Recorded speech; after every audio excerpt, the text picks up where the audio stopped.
रामपुर नाम के गांव में एक भूत का साया आ गया। वह केवल महिलाओं और लड़कियों को अपना शिकार बनाता। गांव में मौजूद कुएं पर जब भी कोई महिला या लड़की पानी भरने जाती, वह भूत उन्हें उसमें धक्का दे देता या अंदर खींच लेता। आश्चर्य की बात यह थी, कुएं में गिरने के बाद किसी की भी लाश नहीं मिलती। इसलिए किसी को पता ही नहीं चलता कि महिलाएं गायब कहाँ हो रही हैं। अरे भाई छुटकन, बहुत समस्या हो गई ये तो। मेरी तो पत्नी और बहन दोनों गायब हो गईं। पता नहीं उन्हें आसमान निगल गया या जमीन खा गई। हे ईश्वर, मेरी भी पत्नी 3 दिन से गायब है। कुछ समझ में नहीं आ रहा, आखिर कहाँ चली गई। पास ही खड़ी मीना और टीना उनकी बात सुन रही होती हैं। वो आपस में धीरे धीरे बात करने लगती हैं। क्या लगता है तुम्हें टीना, इनकी पत्नी और बहन कहाँ गायब हो गई होंगी? मुझे तो बहुत डर लग रहा है। अरे मुझे तो लगता है भाग गई होंगी किसी के साथ। ये लल्लन एक नंबर का शराबी है, अपनी बीवी और बहन से झगड़ा करता था। और ये छुटकन, ये एक नंबर का जुआरी, इसीलिए वो भाग गई। तू मत डर मीना। फिर वे दोनों उसी कुएं के रास्ते घर जाने लगती हैं।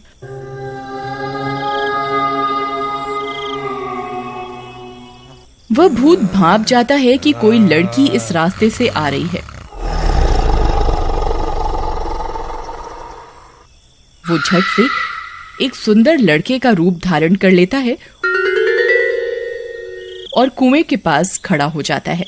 जैसे ही वो दोनों लड़कियां वहां से गुजरती हैं, वह भूत टीना को देख मुस्कुराता है। टीना भी शर्म से मुस्कुरा देती है। हाय, आज तो लगता है भगवान ने मुझे मेरे व्रतों का प्रसाद दे दिया। अब तो ये ही मेरा दूल्हा बनेगा। मैं उससे जाके बातें करती हूँ। पर ये मेरे साथ मीना है, ये मेरा घर कभी नहीं बसने देगी। कहीं उस सुंदर लड़के ने इसे पसंद कर लिया तो? एक काम करती हूँ, थोड़ा आगे जब चले जाएंगे, इस मीना की बच्ची को रुकने का बोल के फिर वापस आकर अपने दूल्हे से बात करूंगी। टीना, ए टीना, ए टीना, टीना कहाँ खोई हुई है? कहीं नहीं।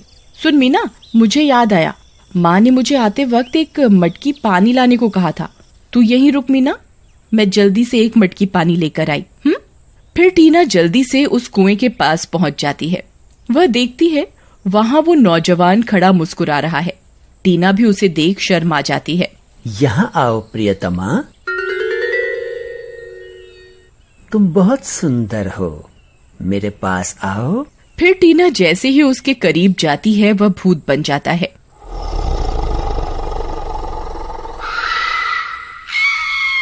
उसे भूत बनता देख टीना डर से कांपने लगती है और उसकी चीख निकल जाती है। जैसे ही वह चीखती है, वह भूत उसे पकड़कर कुएं में कूद जाता है।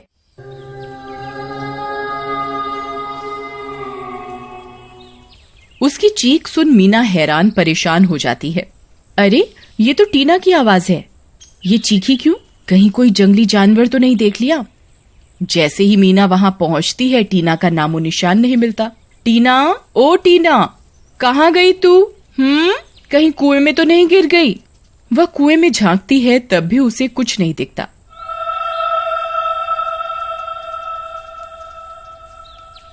वह भूत कुएं के अंदर से देख रहा होता है।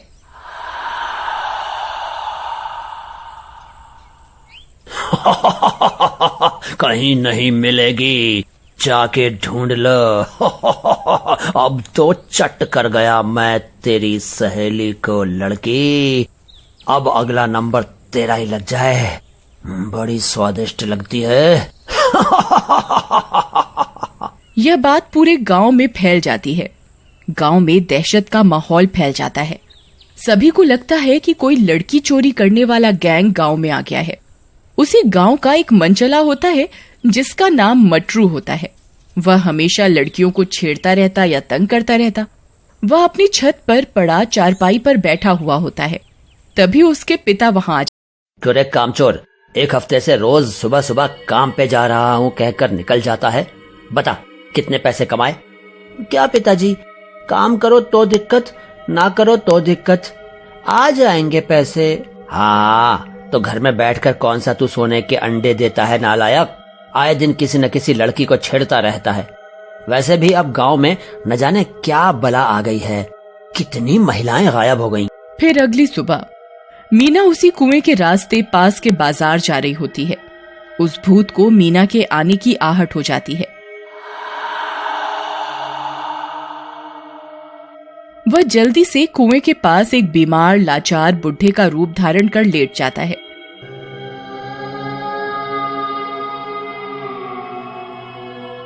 जैसे ही मीना वहां से गुजरती है, पानी, पानी, कोई पानी दो, मुझे पानी दो, मैं मर जाऊंगा, मेरी मदद करो बेटी, पानी।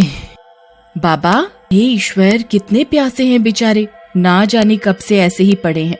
वह झट से एक मटकी उठाती है और कुएं से पानी भर बाबा को देने जाती है। उसके करीब जाते ही बुढ़ा भूत बन जाता है। मीना की आंखें फटी की फटी रह जाती हैं। क्या किस्मत है मेरी। कल इसकी सहेली को खाया, आज ये आ गई। आज तो मजा ही आ गया। क्या आप टीना को खा गए भूत जी? मैंने आपका क्या बिगाड़ा है? मुझे छोड़ दीजिए भूत जी। छोड़ दूं ताकि तू मेरा राज जाकर सारे गांव को बता सके हैं? आज तो तू ही मेरा पेट भरेगी। फिर वह भूत मीना को लेकर कुएं के अंदर चला जाता है और उसे भी चट कर जाता है। शाम तक जब मीना नहीं आती, मीना की माँ बहुत परेशान हो जाती है। शाम तक ये बात पूरे गांव में फैल जाती है कि मीना भी गायब हो गई। रात होने पर मटरू अपने घर लौटता है। आ गए चांद नवाब, आवारागर्दी करके। मैं काम पर गया था पिताजी, अब मैं आवारागर्दी नहीं करता। ओहो, ऐसा कौन सा काम? मैंने तो आज पूरे गांव में पता किया, तुम किसी के यहाँ काम नहीं करते। ओहो पिताजी, मैं पास के शहर में सीमेंट मिल में काम करता हूँ। आप भी ना हमेशा शक करते रहते हैं। उसके पिता को यह बात थोड़ी अजीब लगती है। सीमेंट कारखाने में काम करता है और कपड़ों पर गंदगी का एक निशान भी नहीं। दाल में कुछ न कुछ तो काला है। अब कल सुबह मैं इसका पीछा करूंगा, तभी दूध का दूध और पानी का पानी होगा। फिर सुबह 6 बजने पर मटरू उठ जाता है और कपड़े पहनकर निकलने लग जाता है। कुछ देर में वह कुएं के पास पहुंचकर रुक जाता है। उसके पिता दूर एक पेड़ के पीछे छुप जाते हैं। ये कमबख्त यहाँ क्या करने आ गया? ये तो बोलता था काम पर जा रहा हूँ। फिर थोड़ी देर में वहाँ का नजारा देखकर उनके पैरों के नीचे से जमीन खिसक जाती है। वह देखते हैं कि मटरू एक भयानक राक्षस में बदल गया है और फिर कुएं में चला गया। ईश्वर, ये कौन से पापों की सजा मिल रही है मुझे? काम चोर तो पहले ही था, अब राक्षस भी बन गया। तभी उस रास्ते से महिला आ रही होती है। महिला को आते देख फिर से वह चालाकी पर उतर जाता है। बचाओ, बचाओ, मैं इस कुएं में गिर गया हूँ, कोई मेरी मदद करो, बचाओ, बचाओ। हाय दया रे दया, कौन गिर गया कुएं में? मैं इसे निकालकर इसकी जान बचा लेती हूँ। जैसे ही वह कुएं के अंदर झांकती है, एक हाथ कुएं से निकलकर उसकी चोटी पकड़ लेता है और उसे अंदर खींचने लगता है। बचाओ, बचाओ, कोई मदद करो। उसकी चीख पुकार सुन मटरू के पिता जल्दी से भागते हैं और उस औरत को उस भूत के कब्जे से छुड़ा लेते हैं। अरे ये क्या, ये कौन आ गया? ऐसे तो मेरा राज खुल जाएगा। अच्छा, तो तू ही उन बेचारी लड़कियों का शिकारी है, यहाँ छुप कर बैठ गया। आ मेरे सामने, रुक, तुझे अभी सबक सिखाता हूँ। मैं भी तेरा बाप हूँ, मुझसे कोई चालाकी नहीं चलेगी। वह फैसला करता है कि अब मैं गांव की और बेटियों की जिंदगी खराब नहीं होने दूंगा। वह कुएं का मुंह बंद कर देता है भारी पत्थरों से और वह भूत अंदर ही तड़पता रह जाता है। सभी गांव वाले मटरू के पिता के बलिदान की खूब सराहना करते हैं। रोज की तरह उस दिन भी नवीन अपने वही पुराने स्कूटर को किक मार कर चालू करने की कोशिश कर रहा होता है। इस कबाड़ स्कूटर से मैं तंग आ गया हूँ। एक तो पेट्रोल इतना महंगा हो गया है, कभी कभी मन करता है कि कोई घोड़ा या गधा ही ले लूं रोज आने जाने के लिए। ना रोज किक मारने की झंझट और ना पेट्रोल का खर्चा। तभी स्कूटर स्टार्ट हो जाता है और नवीन ऑफिस के लिए निकल जाता है। शाम को ऑफिस से आते टाइम रास्ते में उसका एक दोस्त मिल जाता है। अरे दोस्त, बड़े दिनों बाद मिले, क्या हाल चाल है? बस ठीक हूँ, तुम सुनाओ क्या चल रहा है आजकल? अरे दोस्त, घुड़सवारी का एक कंपटीशन होने वाला है 2 हफ्ते बाद, तो मैंने भी भाग लिया है उसमें। अब बस एक अच्छा सा घोड़ा लेना है। बातें करते करते वे लोग अपने अपने घर चले जाते हैं। अगले दिन राजू अस्तबल जाता है। अरे भैया, ये घोड़ा कितने में दोगे? मुझे घुड़सवारी प्रतियोगिता के लिए एक अच्छा से अच्छा घोड़ा चाहिए। तू और घुड़सवारी? शक्ल देखी है तूने अपनी, तेरी इतनी औकात नहीं जो तू इन नायाब घोड़े की कीमत दे सके, समझा? अरे भैया, इसमें कैसी औकात? मुझे घुड़सवारी पसंद है, मैं कर सकता हूँ। चल चल, गधे जैसी शक्ल वाले गधे पर सवारी कर। कहकर अस्तबल वाला राजू को धक्का मारकर अस्तबल से बाहर निकाल देता है। अब मैं गरीब हूँ तो इसका मतलब ये तो नहीं कि मैं कुछ भी कर नहीं सकता। माना कि मैं पैदाइशी रईस नहीं हूँ, तो क्या मैं घुड़सवारी नहीं कर सकता? ऐसा किसने नियम बनाया है कि सिर्फ अमीर लोग ही घुड़सवारी का शौक रख सकते हैं? अब मैं कैसे कंपटीशन में भाग लूंगा? परेशान राजू सोचते सोचते और खुद से बात करते करते जंगल में चलता ही जा रहा था कि उसकी नजर एक गधे पर पड़ती है। क्यों ना मैं इस गधे पर ही प्रतियोगिता में भाग ले लूं? आखिर गधे और घोड़े में फर्क ही क्या है? दोनों के ही 4 पैर, 2 कान और 1 पूंछ होती है। आखिर भाई भाई ही तो है गधे और घोड़े। और कितना अलग होगा कि सब घोड़े पर और मैं गधे पर। सबका ध्यान मुझ पे ही जाएगा। हाँ, ये सही रहेगा। अब तो बस मेरे ही नाम की चर्चा होगी हर जगह। बस फिर क्या था, राजू अपनी तरकीब को अंजाम देने के लिए उस गधे को अपने घर ले जाता है, उसे खिलाता पिलाता है, देख रेख करता है। अब वो दिन आ ही गया जब सब अपने घोड़े के साथ तैयार खड़े थे प्रतियोगिता के लिए। राजू अपने गधे पर बैठकर आता है। वहाँ खड़े सब लोग ये नजारा देखकर जोर जोर से ठहाके मारकर हंसने लगते हैं। अरे ऐसे देखो, घोड़े पर कथा सुना था पर गधे पर कथा पहली बार देखो। माना कि प्रतियोगिता में भाग लेना जरूरी था। प्राइज में मेडल के साथ साथ पैसे भी मिलेंगे, पर पैसों के लालच में अपना ही मजाक बनवा लो। ये कहाँ की समझदारी है? अरे भाई, आज इसने साबित कर ही दिया कि गधों की कमी नहीं है संसार में। हाँ तो क्या हो गया? अगर मैं गधे पर आया हूँ तो मुझे घोड़ा नहीं मिला कहीं, और मेरे लिए बहुत जरूरी था भाग लेना। प्रतियोगिता शुरू होती है। जैसे ही सीटी की आवाज के साथ हरा झंडा फहराया जाता है, सब लोग अपने अपने घोड़े की लगाम कसते हैं और रेस शुरू होती है। राजू भी अपने गधे पर हाथ फेरता है आगे बढ़ने के लिए, पर गधा वहीं ढेंचू ढेंचू करने लगता है। वही, ये देखो नया नया नमूना घोड़े के बीच गधा। बड़े शौक से आया था गधे पर सवारी करने, पर बड़ी गधे ने तो शुरू होते ही जवाब दे दिया। लोगों की ताने और गधे की हरकत देखकर राजू बहुत दुखी होता है और बीच प्रतियोगिता में से ही वापस आ जाता है और कुएं के पास जाकर बैठ जाता है।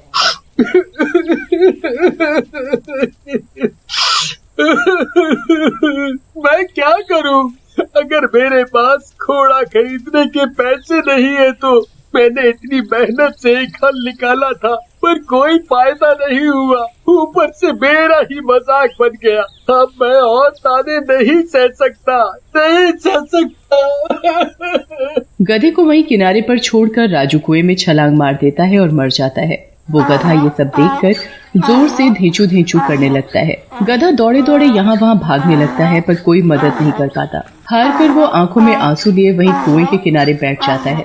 फिर आधी रात को तेज तेज हवाएं चलने लगती हैं, मानो मौत का तूफान आ रहा हो। तभी कुएं से अचानक जोर जोर से डरावनी हंसी की आवाजें आने लगती हैं।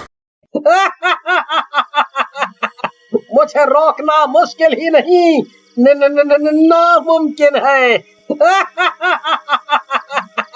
कहते हुए एक भूत कुएं से उड़ता हुआ बाहर निकलता है और उसी गधे पर बैठकर जंगल की तरफ जाने लगता है। मुझे पता है तुम क्या पूछ रहे हो और मैं ये भी जानता हूँ ये तुम ही थे जिसे मेरे दुख का अंदाजा था। अब देखो मैं क्या करता हूँ। भूत गधे पर पूरी रात गांव में चक्कर काटता है। एक घर की खिड़की खुली होती है। अरे ये इतनी रात का एक गधे पर कौन घूम रहा है?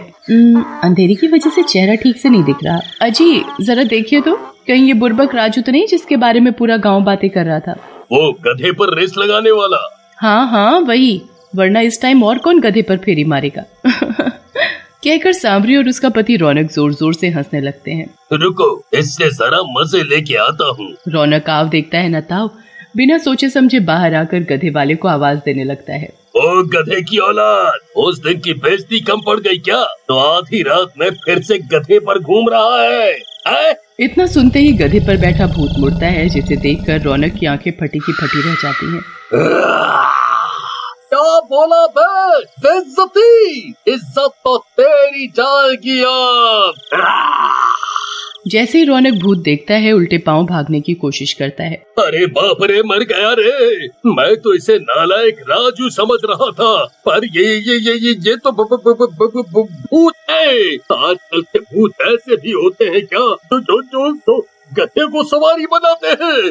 भाग बेटा भाग। रौनक आगे बढ़ने की कोशिश करता है पर भूत उसे पीछे खींचने लगता है और उसे गधे की पूंछ से बांधकर घसीटता हुआ पूरे गांव का चक्कर काटता है। अरे गधे वाले भूत जी, अरे मुझे माफ कर दो। अरे मेरी ज़बान फिसल गई थी, मेरे मुंह से निकल गई ऐसी बात। आए मेरी ज़बान टूट के गिर पड़े। मुझे छोड़ दो, माफ कर दो, मुझे माफ कर दो भूत जी। लाख माफी के बाद भूत रौनक को उसके घर के आगे फेंक कर वापस जंगल में चला जाता है। अजी आप राजू को मजा चखाने गए थे और खुद धूल चाट कर आ रहे हैं। सांवरी को अपनी हालत पर हंसता देख रौनक की आते पीते निकलने लगती हैं। वो सांवरी को जोर का थप्पड़ मारता है। अरे मैं यहाँ बेगानी शादी में अब्दुल्ला बन गया और तू खड़ी खड़ी दांत दिखा रही है। तेरी तो मैं। जैसे ही रौनक सांवरी को एक और थप्पड़ जड़ने के लिए आगे बढ़ता है, सांवरी चिल्लाती हुई अंदर भाग जाती है। रौनक के साथ हुई घटना पूरे गांव में फैल जाती है। अक्सर ही लोग भूत को गधे पर आता जाता देखते हैं रातों को, पर किसी में इतनी हिम्मत नहीं थी जो जाकर मामला पता कर सके। यहाँ जो भी गधे पर सवारी करने पर मजाक बना था, भूत उसको उसी रात सबक सिखाता। कुछ दिन बीत जाते हैं। एक शाम चीनू और नवीन बाजार जाते हैं कुछ खरीदारी करने, पर रास्ते में ही उनका स्कूटर बंद पड़ जाता है। हाय हाय, इस खटारा को बेच क्यों नहीं देते? चुप कर करमचली, बोल तो ऐसे रही है जैसे तेरे बाप ने 4 पहिए की गाड़ी दे दी हो दहेज में। मेरे बाप को मत लाओ बीच में, और इस कबाड़ से अच्छा है गधा ही ले लो तुम भी। चीनू गुस्से में रिश्ता पकड़ती है और घर आ जाती है। तभी नवीन को एक आवाज सुनाई देती है। ये लो मेरा गधा और गधे पर घर चले जाओ। नवीन यहाँ वहाँ देखता है और जो देखता है मानो उसकी किडनियां मुंह से बाहर निकल आई हो। भूत भूत भूत, गधे वाला भूत। अरे नवीन डरो मत, मैं तुम्हारा दोस्त हूँ। क्या? मैंने भूतों से कब दोस्ती की? भागो भागो भूत भूत। नवीन स्कूटर वहीं छोड़ भागने लगता है। तभी भूत उसके आगे गधे के साथ फिर से प्रकट हो जाता है। नवीन, मैं हूँ राजू, डर मत मुझसे। राजू का नाम सुनकर नवीन एक पल को रुकता है और पूछने लगता है, क्या मजाक कर रहे हो? मेरा दोस्त राजू इस प्रतियोगिता के बाद ही कहीं चला गया था और तुम भूत हो। तुम राजू कैसे हो सकते हो?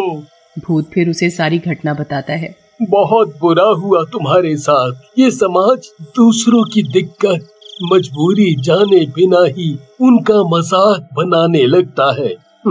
मैं कुछ करना चाहता हूँ तुम्हारे लिए। अब कुछ भी करने से क्या होगा? देखो दोस्त, मैं तुम्हारी जिंदगी तो वापस नहीं ला सकता, पर तुम्हारी खोई हुई इज्जत तुम्हें दिलाने की कोशिश जरूर करना चाहता हूँ। अगले दिन नवीन अखबार में राजू के साथ हुई घटना छपवाता है, जिसे पढ़कर सारे गांव वालों को पछतावा होता है और वो सारे मिलकर कुएं से राजू की लाश निकालते हैं और उसका देह का संस्कार करके उससे माफी मांगते।